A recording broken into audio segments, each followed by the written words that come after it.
అందరికీ నమస్కారం. ధనుర్మాసంలో గోదాదేవి మనకు అందించిన తిరుపావై పాసురాలలో ఈరోజు ఇంకొక పాసురం యొక్క అర్థాన్ని మనం తెలుసుకుందాం. ముందుగా తమిళ్లో నేను చదివి వినిపిస్తాను. ఆ తరువాత తెలుగులో అర్థాన్ని మనం తెలుసుకుందాం. நோற்று ஸ்வர்க்கம் புகுகின்ற அம்மனாய் மாற்றமும் தராரோ வாசல் திறவாதார் நாற்றுத் துழாய்முடி நாராயணன் நம்மால் போற்றப் பறைதரும் புண்ணியனால் பண்டொரு நாள் குற்றத்தின் வாய் வீழ்ந்தே கும்பகர்ணனும் தோற்றும் உனக்கே பெருந்துயில் தந்தானோ ஆற்ற அனந்தல் உடையாய் అరుంగళమే తేట్రమాయ్ వందు తిరవేలోర్ ఎంబావాయ్. ఈ పాసురంలో గోదాదేవి అమ్మవారి హాస్య భావాన్ని చూపిస్తున్నారు. సాధారణంగా ఒక పాటని అందించే రచయిత యొక్క చూపుతో మనం చూడాల్సి ఉంటుంది.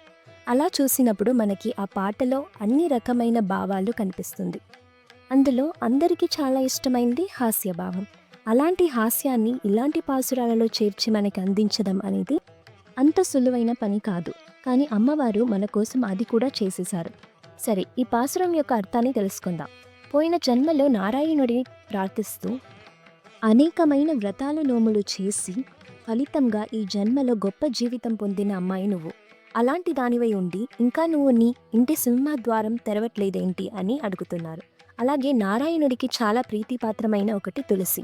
అందుకే ఆ తులసిని తమ శిరస్సుపై ధరించిన నారాయణుడి కటాక్షాన్ని మనకి అందించేది మనం నారాయణుడికి అర్చించే తులసి. అలాగే ముందు ఒక రోజు అని ప్రారంభిస్తున్నారు. ఇది మనం గమనించి చూస్తే మన ఇంట్లో పెద్దల్ని ఏదైనా అడిగితే పూర్వకాలంలో జరిగిన ఏమైనా చెప్పాలంటే అప్పుడు ఒక రోజు అని ప్రారంభిస్తారు. అలాగే అమ్మవారు ఏదో జరిగిన ఒక విషయం, ఎప్పుడో జరిగిన ఒక విషయాన్ని మనకి చెప్తున్నారు. అదేంటంటే రామాయణంలోని ఒక కథని మనకి గుర్తు చేస్తున్నారు. కుంభకర్ణుడు గురించి అందరికీ తెలిసిందే. అమ్మవారు కుంభకర్ణుడి గురించి చెప్తున్నారు.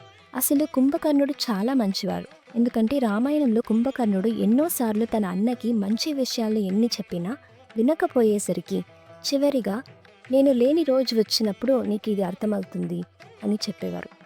మేము ఎవరు లేకపోయినా నువ్వైనా మంచిగా ఉండాలి, అదే నా కోరిక అని కుంభకర్ణుడు చెప్పేవారట. ఇలాంటి కుంభకర్ణుడిని గుర్తు చేస్తూ ఆయన మరణించిన సమయంలో తన ఆస్తిగా భావించబడే నిద్రని నీకు ఇచ్చేశారా అని తన స్నేహితురాలని చూసి చెప్తున్నారు. ఇలా కుంభకర్ణుడి ఆస్తిని పొందిన దానిలా నిద్రపోతున్నావేంటి అని హాస్యంతో అమ్మవారు తన స్నేహితురాల్ని నిద్రలేపుతున్నారు. అలాగే అతీతమైన నిద్రతో ఉండగా నువ్వు ఎప్పుడు ఉన్నట్టు అందంగా నీ కురులను మరియు ఆభరణాలను సరిచేస్తూ అందంగా వచ్చి సింహద్వారాన్ని తెరిచి నీ కళ్ళతో నన్ను చూడు అంటున్నారు.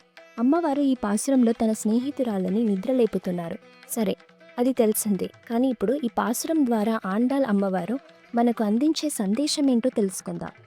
మొదటిది, మనం ఎవరినైనా నిద్రలేపుతున్నాం అనుకోండి, ముందుగా మెల్లగా చెప్తాం. అయినా లేవకపోతే కోపంతో అరుస్తాం కదా. కానీ అమ్మవారు కోపంతో కాకుండా హాస్యం చేస్తూ నిద్రలేపుతున్నారు. అందుకే ఇది మనం తెలుసుకోవాలి. ఇంకొకటి, మనం ఈ జన్మలో చేసే కర్మల యొక్క ఫలితాన్ని వచ్చే జన్మలో కూడా అనుభవిస్తాం.